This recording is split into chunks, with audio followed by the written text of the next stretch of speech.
سلم على نور الأنوار وسر الأسرار وترياق الأغيار ومفتاح باب اليسار سيدنا محمد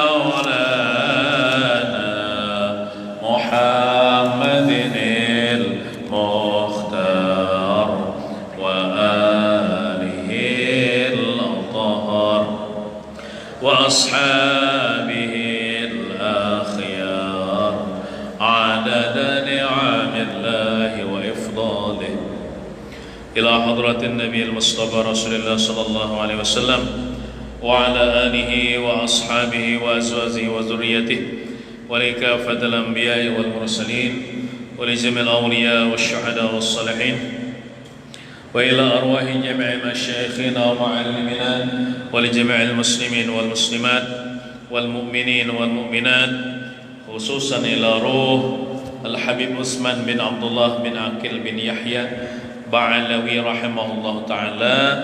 الفاتحة. أعوذ بالله من الشيطان الرجيم. بسم الله الرحمن الرحيم. الحمد لله رب العالمين الرحمن الرحيم مالك يوم الدين إياك نعبد وإياك نستعين اهدنا الصراط المستقيم صراط الذين أنعمت عليهم غير المغضوب عليهم ولا الضالين آمين. أعوذ بالله من الشيطان الرجيم. بسم الله الرحمن الرحيم. الحمد لله رب العالمين وبه نستعين على أمور الدنيا والدين. اللهم صل على سيدنا محمد النور الذاتي والسر الساري في سائر الأسماء والصفات وعلى آله وصحبه وسلم. أما بعد. سبحانك لا علم لنا إلا ما علمتنا إنك أنت العليم الحكيم ولا حول ولا قوة إلا بالله العلي العظيم. رب اشرح لي صدري ويسر li amri wahlul 'uqdatam min lisani yafqahu qawli. Alhamdulillah, kita bersyukur kepada Allah Subhanahu wa taala yang telah mengumpulkan kita di tempat yang mulia ini untuk menuntut ilmu agama, mengharapkan keridhaan Allah Subhanahu wa taala. Salawat dan salam semoga senantiasa tercurah ke hariban junjungan kita Nabi besar Muhammad sallallahu alaihi wa ala alihi wa sahbihi wasallam. Allahumma salli wa sallim ala sayyidina Muhammad wa ala ali sayyidina Muhammad. Marilah kita berniat i'tikaf. Bismillahirrahmanirrahim. Nawaitu an a'takifa fi hadzal masjid sunnatan lillahi ta'ala. Halaman 47.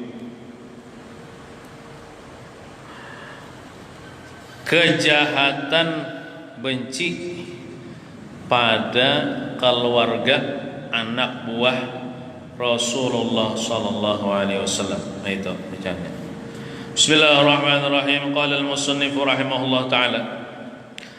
Kejahatan benci pada keluarga anak buah Rasulullah sallallahu alaihi wasallam. Ini termasuk kejahatan, termasuk dosa besar, yaitu apabila membenci akan keluarga Nabi atau anak buah Nabi, maksudnya zuriat Nabi, disebut dengan bubuhan Habib, bubuhan syarifah. Nah, jadi kita disuruh mencintai akan mereka itu. Haram hukumnya membenci mereka itu. Padahal itu kan urusan hati ya. Walaupun kada menempeleng, walaupun kada pernah nampar, kada pernah menyakiti fisiknya, tapi hati kada katuju lawan keluarga Nabi, maka itu adalah dosa besar dan terhalang daripada mendapatkan syafaat Nabi nanti. Tandanya orang itu ahlus sunnah wal jamaah ialah cinta kepada keluarga Nabi. Tandanya ahli bid'ah sesat yaitu benci kepada keluarga Nabi.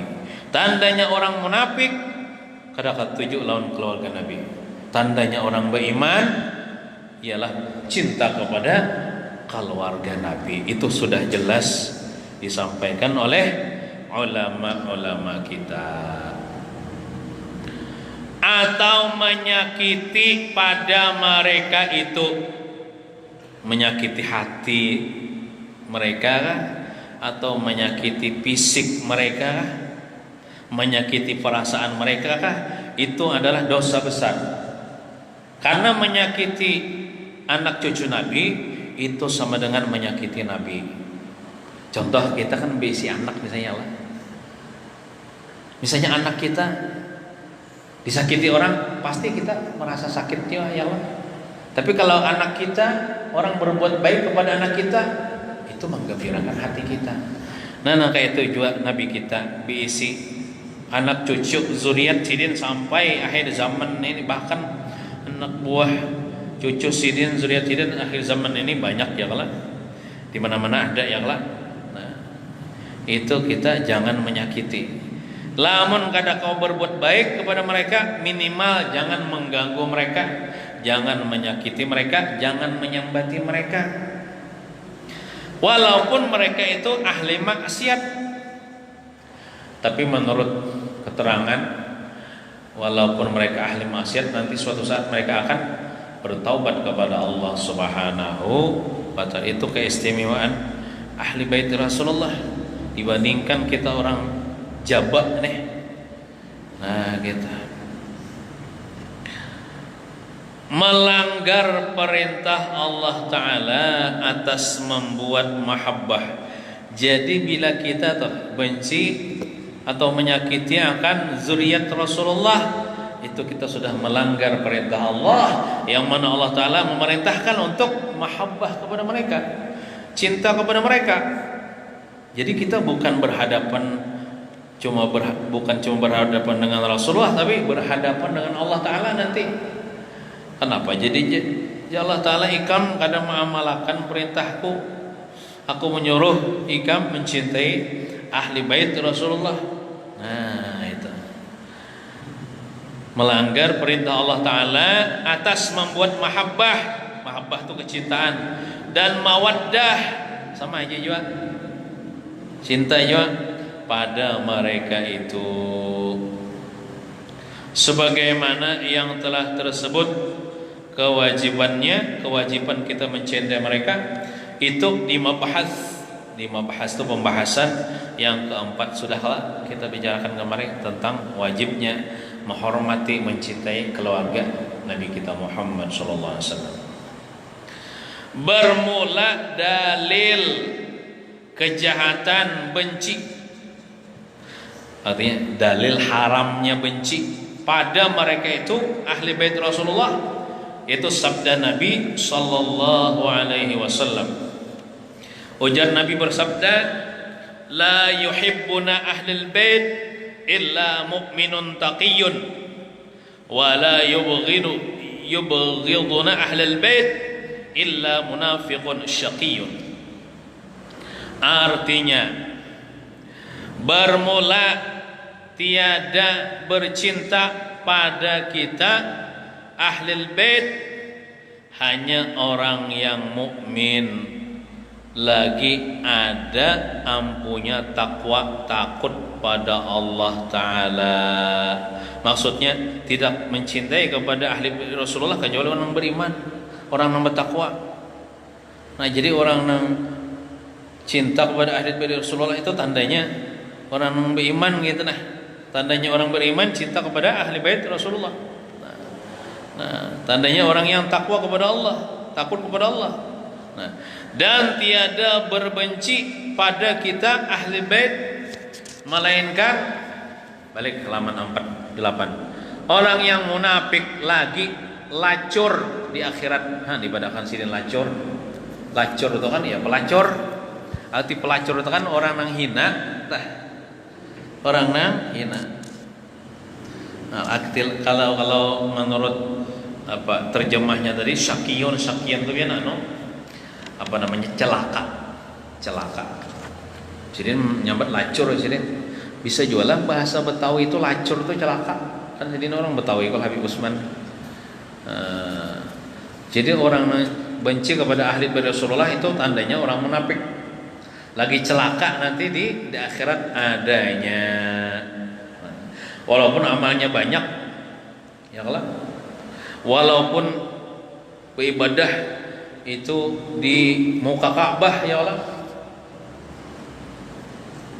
Tapi hatinya benci kepada keluarga Nabi, maka akan masuk neraka, gitu. Dan sabda Nabi sallallahu alaihi wasallam, "Ishtadda ghadabullahi ala man adani fi itrati." Artinya terlalu sangat murka Allah Ta'ala, artinya Tuhan murka benar, sarik benar atas orang yang menggoda disuruhnya lah, mengganggu lah. Maksud menggoda itu mengganggu. Nah, lain kan bahasa kita menggoda bini itu merayu bini katanya. Menggoda bini ya, itu merayu bini. Maksud menggoda aja situ mengganggu. Terlalu sangat murka Allah Ta'ala atas orang yang menggoda atau mengganggu kepada aku dengan menggodanya kepada keluargaku. Nah, jadi bila orang mengganggu keluarga Nabi berarti mengganggu Rasulullah, dan itu akan mendapatkan bersangatan kemurkaan Allah Subhanahu wa taala.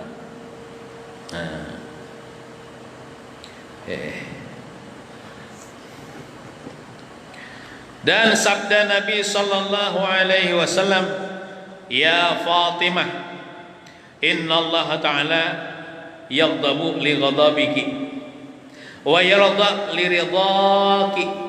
Nah, artinya ujar Nabi nih bersabda kepada putri Sidin Fatimah, "Hai Fatimah, bahwasanya Allah Ta'ala bermurka," ya sarik Tuhan, "karena murkamu." Nah, jadi kalau ada misalnya ya Allah maulah Siti Fatimah putri Rasulullah ini sarik, berarti sama maulah Tuhan sarik.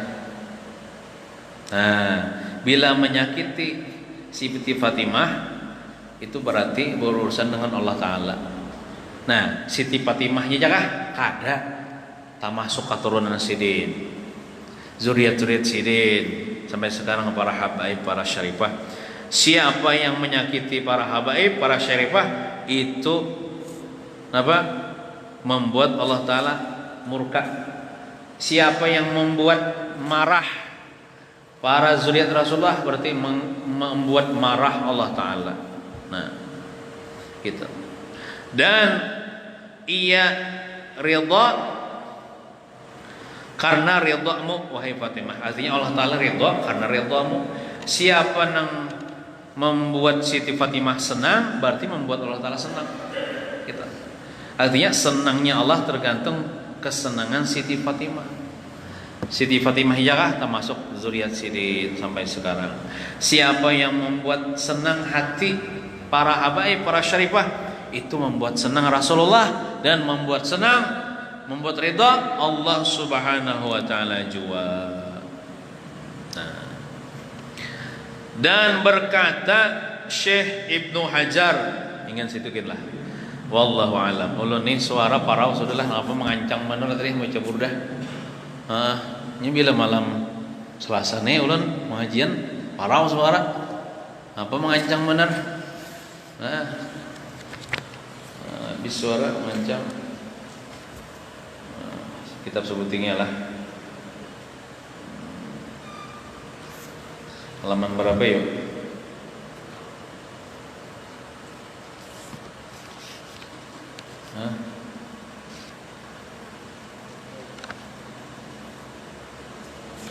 Halaman 18 lah. Yalah. Namun kada salah. Halaman 18. Jinan di kitabnya. Diberi aja, nya ada lebihan kitabnya. Siapa yang hadir beri, ya ambil. Berapa Pak? Nya siapa yang hadir berinya ada aja kitabnya nah lebihan. Nah, ya. Okay. Siapa lagi yang belum dapat kitabnya? Adakah? Oh, dapat bulatan. Halaman 18 betul ya? Oh, ada. Ya, halaman 18. Hadis ke-8 lah. Bismillahirrahmanirrahim. Qala al-musannif rahimahullah ta'ala.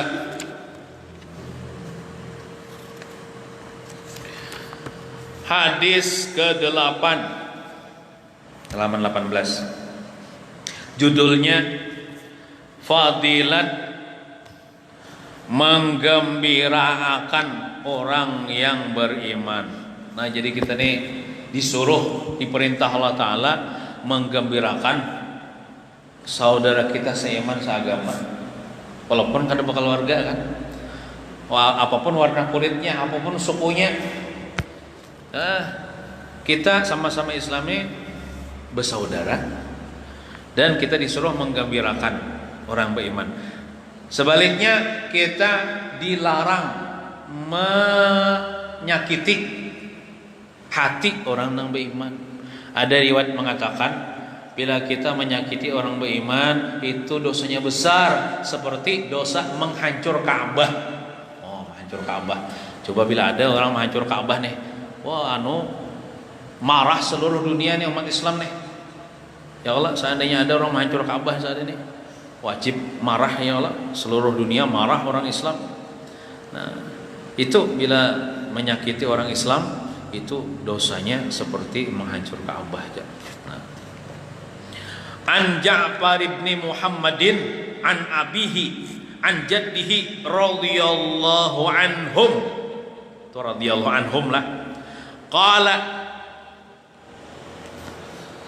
Qala Rasulullah sallallahu alaihi wasallam ma adkhala rajulun ala mu'minin sururan illa khalaqallahu azza wa jalla min dhalika as-sururi malakan ya'budullaha azza wa jalla wa yuwahhiduhu fa idza sara al-'abdu fi qabrihi atahu dhalika as-sururu wa yaqulu ama ta'rifuni fa yaqulu lahu man anta fa yaqulu ana as-sururu alladhi adkhaltani ala fulanin ana al-yawma unisu wahshataka wa ulaqqinuka hujjataka wa usabbituka bil qawli sabiti wa ushhiduka masyahidaka yaumal qiyamah wa ashfa'u laka ila rabbika wa urika manzilaka minal jannah.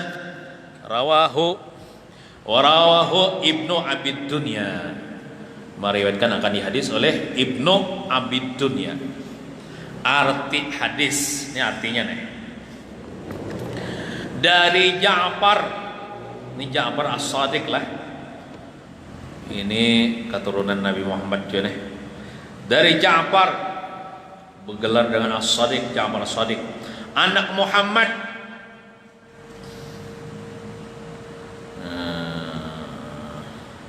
Muhammad Al-Bakir kalau tidak salah.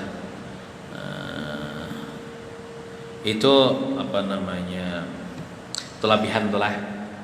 Seharusnya tuh Muhammad Al-Bakir gitu lah, bukan Muhammad anak Bakir. Nah, jadi nang imbah kalimat Muhammad tuh ada, kalau anak lah itu lebihan tuh, coret aja atau kurungi ya. Jadi dari Ja'far anak Muhammad Al-Bakir gitu. Al-Bakir tuh gelarnya Muhammad. Nah, gitu.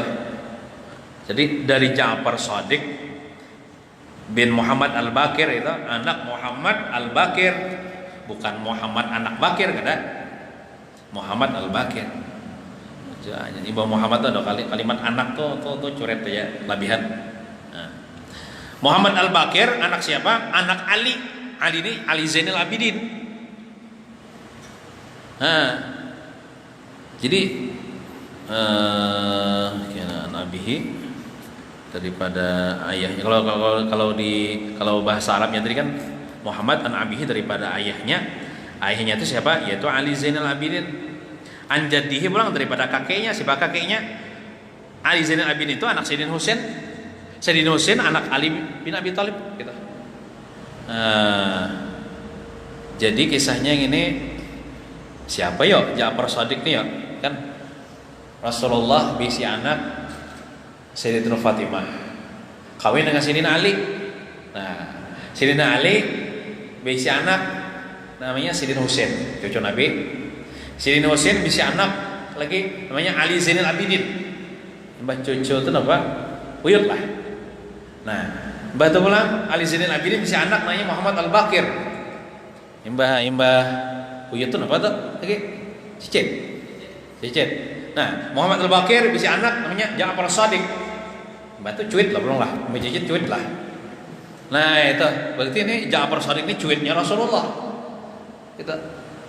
Nah, meriwayatkan Ja'far Shadiq bin Muhammad bin Al-Baqir bin Ali Zainal Abidin bin Husain bin Ali bin Abi Thalib. Gitu. Nah, beliau berkata, Rasulullah sallallahu alaihi wasallam bersabda, tidaklah memasukkan seseorang sesuatu kegembiraan kepada saudaranya yang beriman kecuali Allah menciptakan dari kegembiraan itu akan seorang malaikat. Malaikat itu yang menyembah Allah, malaikatnya beribadah kepada Allah. Menyembah Allah itu beribadah kepada Allah dan mengesakannya. Jadi misalnya ulun ya Allah menggembirakan hati pian misalnya Allah, atau pian menggembirakan hati ulun lah. Lalu dari kegembiraan itu Allah ciptakan seorang malaikat. Apalagi menggembirakan bini. Yang mana benar menggembirakan bini itu Allah, beri duit bini ya Allah, senangi bini ya Allah, senangi anak. Menggembirakan bini, apalagi menggembirakan kedua orang tua kita, baik masih hidup ataupun sudah meninggal dunia. Amun masih hidup nih datangi ya sidin ya Allah, bilang lawan sidin Allah, udah sedang ada bilang kuitan nah, nak beli kampung aja nah satu mat nah, bilang kuitan nah, minta ampun orang kuitan, minta halal, minta doakan. Takut nih, pian rito ulun rito, berarti Allah rito. Nah, mau ada duit beri bantu. Nah, lamun sudah meninggal kirim ya Fatihah kayak Yasin kan. Sembahyang hadiah kan. Itu membuat gembira umat Nabi Muhammad baik masih hidup atau sudah meninggal dunia. Dari kegembiraan itu Allah ciptakan seorang malaikat. Hari-hari mesti menggembirakan, hari-hari diciptakan Allah seorang malaikat, yang malaikat itu menyembah kepada Allah, beribadah kepada Allah sampai hari kiamat dia beribadah. Kan malaikat ini panjang umurnya kan. Dan mengesahkan Allah, mentauhidkan Allah Subhanahu wa taala malaikat itu. Nah, maka apabila hamba tersebut masuk ke dalam kuburnya, contoh misalnya ulun mati lalu dikuburkan orang ya Allah, ulun waktu hidup pernah menggembirakan umat Nabi Muhammad contohnya pian kan umat Nabi Muhammad. Nah, datanglah malaikat tersebut, datang malaikat ke dalam kubur ulun misalnya ya Allah. Dan ia berkata, malaikat itu pemender halaman 19. Apakah engkau mengenali aku wahai mayit? Ya malaikat, ikam kenal lawan aku. Kemudian hamba atau mayit tersebut menjawab, siapa engkau ya? Kau udah tahu lu non pian siapa pian ya? Jadi ia berkata, malaikat berkata, aku gembira, aku adalah kegembiraan. Aku gembira yang engkau masukkan pada si fulan waktu di dunia, yang engkau memasukkan ke dalam hati si fulan. Engkau pernah lah waktu di dunia menggembirakan hati fulan daripada umat Nabi Muhammad waktu di dunia. Nah, akulah kegembiraan itu yang Allah ciptakan menjadi seorang malaikat ya diri aku deh. Nah, aku hari ini, maksudnya semenjak ini ditugaskan Allah, akan menghibur kesendirianmu. Di dalam kubur sorangan ngolah.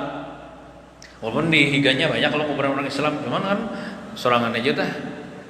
Jadi bahkan kubur tuh pandir, ana baitul wahdah, wahai mayit, aku tempat sendirian engkau. Aku tempat terasingnya engkau. Aku tempat ulat, aku tempat belatung. Ujar kubur tubuh pandir kepada si mayit dah. Berlaku kepada setiap orang kah sendirian kesunyian di kubur? Kada. Bila ianya waktu di dunia pernah menggembirakan umat Nabi Muhammad, maka dia tidak akan sendirian di dalam kubur. Dia akan ditemani oleh malaikat yang diciptakan daripada kegembiraan itu.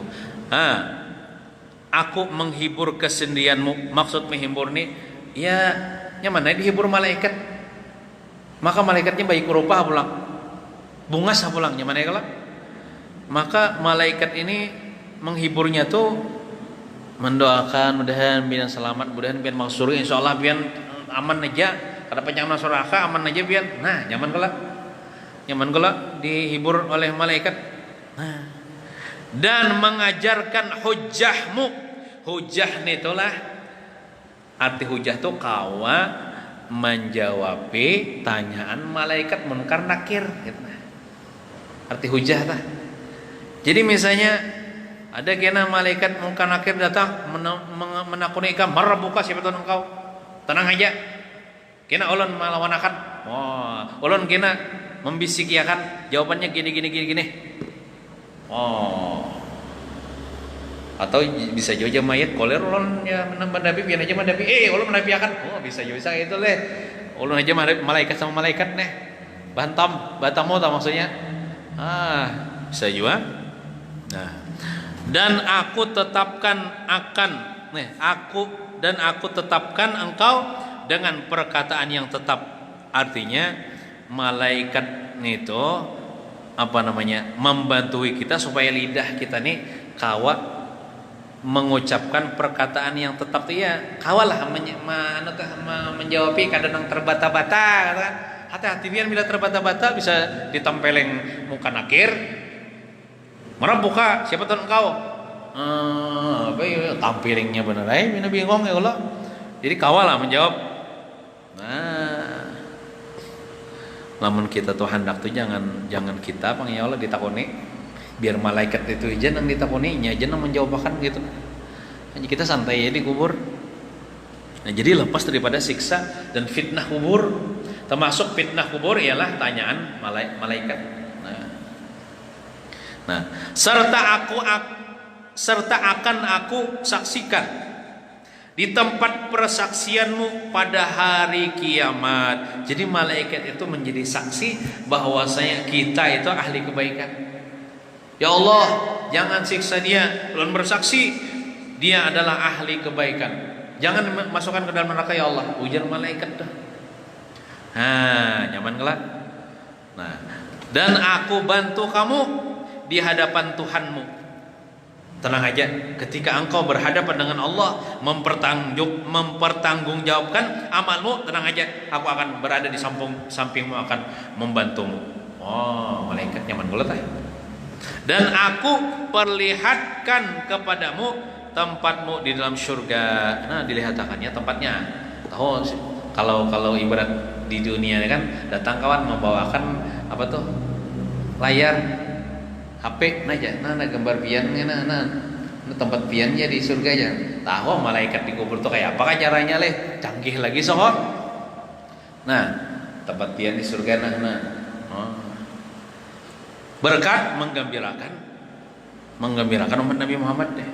Nah, keterangan hadis, demikianlah keutamaan orang yang memasukkan kegembiraan kepada saudaranya yang beriman. Nah, kegembiraan di sini tentulah bukan gembira yang dosa dan yang mengandung maksiatnya. Ada juga menggembirakan kawan cuma maksiat. Nah, pecah kawan bina galau, ya mas sedih benar ya. Kita harus happy, harus gembira. Ayo kita nyabu dulu nah itu kan dosa maksiat. Ayo kita main perempuan dulu supaya menghilangkan stres kita. Nah, supaya gembira. Lain nih dah maksiat kita. Nah, Sebagian orang menjadikan hadis ini sebagai dalil kebolehan melawak. Kalau di dalam TV itu stand up comedy. Nah, kita harus melawak ya, supaya menggembirakan orang. Adang dulu, apakah itu termasuk disuruh menggembirakan dengan cara melawak? Adang dulu. Yesidin, banyak orang menjadikan dalil hadis ini untuk melawak. Kenapa melawak? Supaya orang tertawa, supaya orang gembira. Nah, adang dulu. Nah, sebagian orang menjadikan hadis ini sebagai dalil kebolehan lawak dan perlucuan, beluloco tanpa batas. Jadi beluloco tuh boleh, cuma jangan limpat batas sehingga minta maaf menyambat nang cerubu, menyambat nang jorok kan. Nah, jangan perlucuan tanpa batas dengan alasan idkhalus surur. Idkhalus surur itu memasukkan kegembiraan. Jelas itu adalah suatu kesalahannya sedih. Jelas itu adalah suatu kesalahan, salah. Orang menggunakan dalil ini untuk berlocok tanpa batas, berlawak tanpa batas. Sebab dalam beberapa hadis yang lain Nabi SAW melarang dan bahkan mengancam orang yang membuat lawak yang melampaui batas itu. Nah, jadi ada hadis Nabi itu di riwayat yang lain, Sidin itu melarang membuat lawak dan melimpati batas. Berlocok itu boleh aja bang ya kalau, cuman jangan sampai limpat batas. Jangan sampai limpat batas. Nah, kayak apa caranya kita menggembirakan orang beriman ini? Kadang mesti orang tertawa kadang mesti orang kalaka kalau misalnya ada tetangga kita misalnya kalau ditagih orang misalnya Allah ada kopi listrik ditagih orang ke rumah mau kada bayaran pacul na listriknya, makasihannya ini nih soalnya ada duit bantuinya. Nah paman ulun bayar ya kan tetangga ulun jangan pacul listriknya, itu tanpa inya tertawanya gembira hatinya, tanpa inya tertawa kalak-kalak senang hatinya, kayak gitu ya kalau menggembirakan tuh kan mesti maulah orang tertawa, hati senang tuh kan mesti tertawa ya kalau. Bahkan ada orang hati senang tuh sampai meneteskan air mata. Nah kayak tadi kita bantu orang miskin, orang fakir, kita beri duit misalnya, bukan inya tertawa kalak-kalak, malah inya terharu meneteskan air mata, hatinya gembira, hatinya senang. Nah gitu. Nah, mudahan kita seberatan termasuk orang yang gembira hati dan ketujuh menggembirakan umat Nabi Muhammad sallallahu alaihi wasallam. Mudah-mudahan kita selamat dunia wal akhirah. Amin ya rabbal alamin. Wassallallahu ala sayyidina Muhammadin wa ala alihi washabihi wasallam. Walhamdulillahi rabbil alamin. Al-Fatihah. A'udzu billahi minasy syaithanir rajim. Bismillahir rahim. Alhamdulillahi rabbil alamin. Arrahmanir rahim. Maliki yaumiddin. إياك نعبد وإياك نستعين اهدنا الصراط المستقيم صراط الذين أنعمت عليهم غير المغضوب عليهم ولا الضالين آمين آمين بسم الله الرحمن الرحيم الحمد لله رب العالمين اللهم صل وسلم وبارك على سيدنا ومولانا محمد وعلى آله وصحبه أجمعين اللهم انفعنا بما علمتنا وعلمنا ما ينفعنا وزدنا علما وارزقنا فهما والحمد لله على كل حال ونعوذ بالله من أهوال أهل النار ربنا آتنا في الدنيا حسنة وفي الآخرة حسنة وقنا عذاب النار صلى الله على سيدنا محمد وعلى آله وصحبه وسلم والحمد لله رب العالمين تقبل الله منكم.